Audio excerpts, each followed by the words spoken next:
ជ្រក់ត្រយងចេកធ្វើហើយបងប្អូនទាំងគ្នាធ្លាប់ញ៉ាំជ្រក់ត្រយងចេកបែបនេះអត់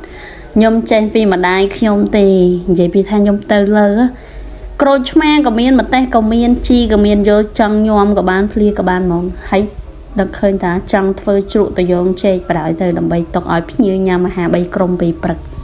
សំខាន់បងប្អូនទាំងគ្នាអើយពុកខ្ញុំដាំស្អីក៏ល្អដែរនៅផ្ទះលើហើយឥឡូវហ្នឹងក៏កំពុងតែកាប់ដើមដលងចង់កោះលក់បដាហើយដល់ពេលកូនទៅឃើញតែយងចេកក៏កាប់ឲ្យកូនហើយកូនឃ្លានផឹកដងបេះឲ្យកូនទៀតនិយាយពីថាគ្មានអ្នកណាល្អជាឪពុកម្ដាយយើងទេ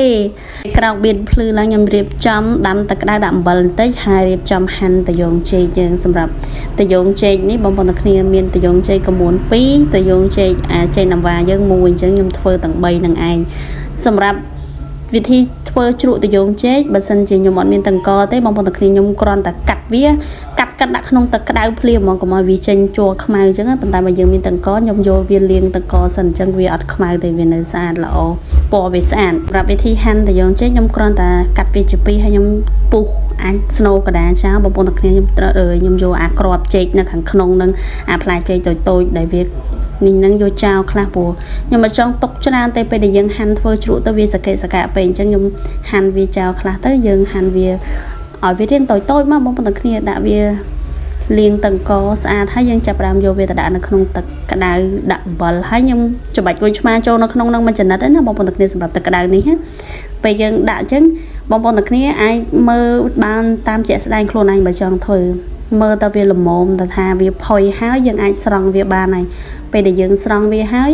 យើងយកវាមកលាងទឹកត្រជាក់មកលាងទឹកត្រជាក់ហើយបងប្អូនទាំងគ្នាអាចលាងវារៀងវាត្រជាក់អស់ជាតិក្តៅហើយយើងចាប់ផ្ដើមពូតសម្រស់វាពូតឲ្យអស់ទឹកហ្មងបងប្អូនទាំងគ្នាអត់មានឲ្យមិនបាច់ភ័យខ្លាចវាទុនពេកវាចង់និយាយថាវាវល់អីមិនបាច់ភ័យទេព្រោះតែយើងចេះវាអត់មានវល់អីទេអញ្ចឹងយើងពូតសកត់វាអស់ទឹកមកពេលដែលយើងពូតវាសកត់វាអស់ទឹកហើយចាំយើងមកលាយគ្រឿងសម្រាប់យកមកធ្វើជ្រក់តាយងចេករបស់យើងគ្រឿងយកមកលាយធ្វើជ្រក់តាយងចេកមានអីច្រើនទេបងប្អូនទាំងគ្នាមានតែខ្ទឹមសខ្ទឹមក្រហមក្រូចឆ្មាកុលក្រៃម្ទេសដាក់តាមចំណង់ចិត្តហើយយើងដាក់ស្ករអំបិលហើយប៊ីចេង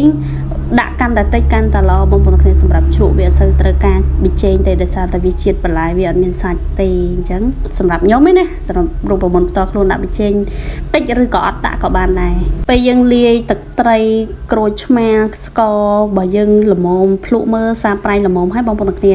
អាចយកទៅចាក់ជាមួយនឹងតាយងចេកដែលយើងបានរៀបចំទុកទៅច្បល់វាចូលជាតិបន្តិចមកភ្លក់មើលសាប្រៃតាមចំណង់ចំណូលចិត្តខ្លួនឯងទៅសម្រាប់ទឹកត្រីនេះក៏ខ្ញុំលួចដាក់អំបិលបន្តិចដែរណាបងប្អូនគ្នាបើយើងអត់ដាក់អំបិលវាងាយចាប់ជាតិត្រូវទេអញ្ចឹងដាក់អំបិលដើម្បីវារៀងធ្ងន់សម្រាប់ខ្ញុំដាក់ទឹកត្រីហើយដាក់អំបិលទៀត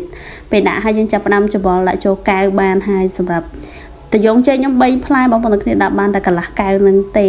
អញ្ចឹងមិនគេអត់សូវធ្វើលក់វាអស់ច្រើនហើយវាបានតិច